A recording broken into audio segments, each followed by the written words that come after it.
that they're completely ignoring. And I think the greatest double standard is this, it's in surface mining. This is an completely unacceptable surface mine, and that's a completely acceptable one. Do you know the difference in those two? Can you see the difference in those two? Is there mountains on the left? And this is mountaintop removal, which right. has obviously got a big bullseye painted on it by every organization in the world. But the difference is that this is to recover coal. This is actually the Athabasca tar sands deposits in northern Alberta, where we get 40% of our imported oil. This is our largest source of oil, and it comes from a surface mine. It is much larger, and it's creating much more damage to the environment than this one is. Happens to be in Canada, so it's out of our jurisdiction anyway. But this is our single largest source of imported oil right now. So the double standard to me is just glaring. Yes. Well, I've heard several criticisms of the tar sands. It seems like there's quite a few environmentalists that are upset about that. Maybe not as much. Maybe it's not as publicized, I guess. But we don't see the government taking action against this. But we do see the government taking action against this. That is my point. That we're seeing a lot of government intervention to basically stop this. However, that's okay. Why is that okay? If they're doing the same thing, why is one okay and one is absolutely not, must be outlawed? Well, if you look at the damage, the environmental damage, they're the same. The difference is actually one's oil and one is coal. And I think this is, again, I'm not going to sound paranoid, but when you look at this on a regular basis, time and time and time again, we see these hurdles are being put up in the way of the fossil fuels industry.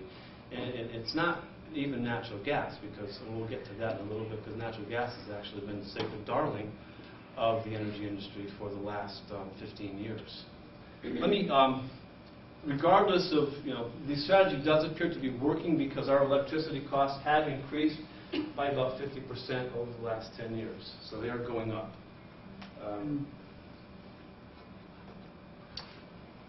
But our consumption is not going down, so it's not really working. We're paying more for the exact same thing. And those costs are passed directly along, and they are circumventing the Public Service Commission because we're adding all these additional things on. We make it more expensive to mine, we make it more expensive to dispose, we make it more expensive to permit. All those are costs which are passed directly on to the consumer. So it's not working from a conservation point of view. We're still using the same amount of electricity. That rate, except for the recession dip right here, actually things are continuing business as normal. We're just paying more for it. Okay. I want to deviate a little bit and just look at transportation fuels just a bit. This is the price of oil adjusted for inflation going back to the 1940s. And we've seen a couple, where we are right now, oil was $103 this morning. Gasoline went up 20 cents, 25 cents on my way home. I knew I should have stopped on my way home. When you adjust inflation, we're back about where we were in the 1980s. The difference is that, while we like to whine and complain about the price of gasoline now, I don't know if anybody, you're probably all too young to remember this, but when I was a college student back in this day and age, we didn't care what it cost because we had to wait in line to get it. Anybody here ever sat in a gas line before? I did. And you sit in line for 2 hours. This is a poor guy right here pushing his lawnmower. Isn't that pitiful? that you're waiting in line for 2 hours. You don't care what the price is when you get there. You're just hoping that they don't run out by the time you get there. Because if they do, tough. Then you got to go get another line and wait. So we don't have that problem right now. We do have the problem with price, but the price is actually inflation adjusted. Well, let me show this a little bit more clarified. This is a nominal price. That's actually what you pay when you go to the pump at that time.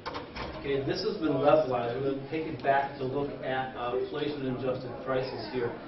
That when we take it, if you look at it, the price of gas in 2010 dollars has actually declined consistently since 1920, with the exception of a couple of bumps, one of which we're in right here and one of which we're in right there.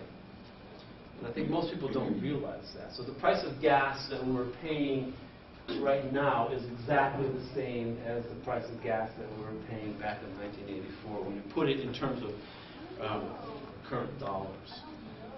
These are average prices. Okay, we did reach a high price of $4 a gallon back. So the spikes are not in here. These are just the levelized annual average cost, and it's across the country as well.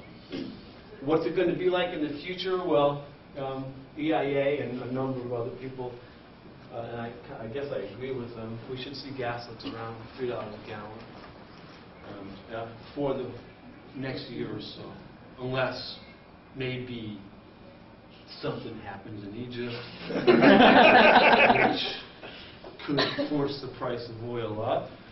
And when people get nervous about movements through the Suez Canal, a lot of our resources, a lot of our oil does come from that part of the world.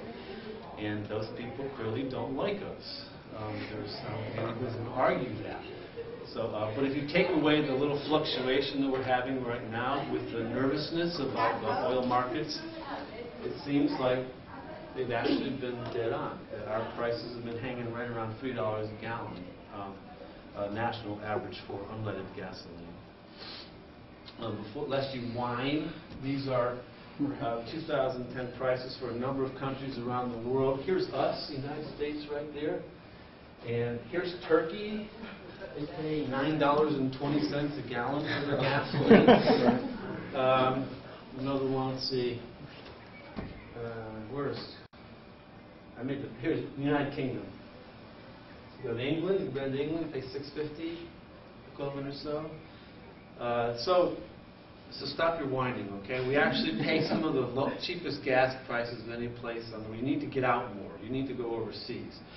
I might stay away from Egypt for a while, but you do need to get out a little bit. We have always had some of the cheapest gasoline in the world. Now, the price of oil is the price of oil, whether you get your oil from Kuwait or the Gulf of Mexico or off the coast of Southeast Asia.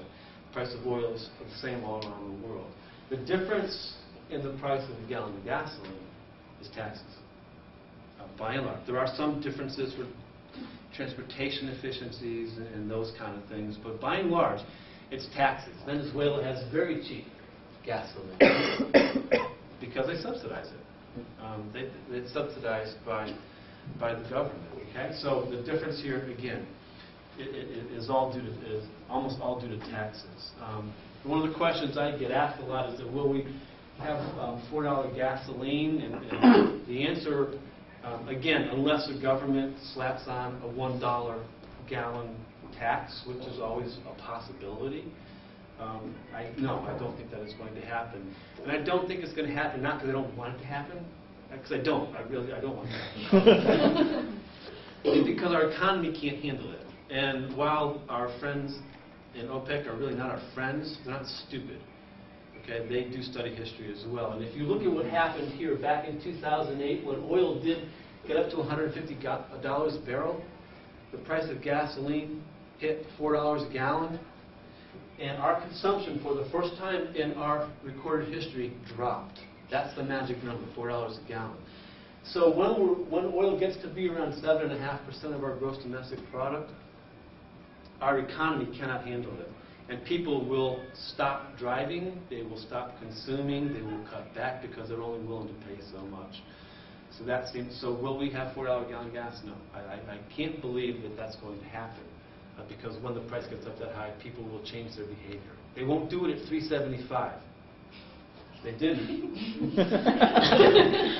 I was willing to bet the farm that it would happen at $3.50, and it didn't. And I just watched it go. I was watching it as we were doing this, and sure enough, when it hit $4 a gallon, it was almost immediately something psychological. I don't know. The business college could probably do a market study.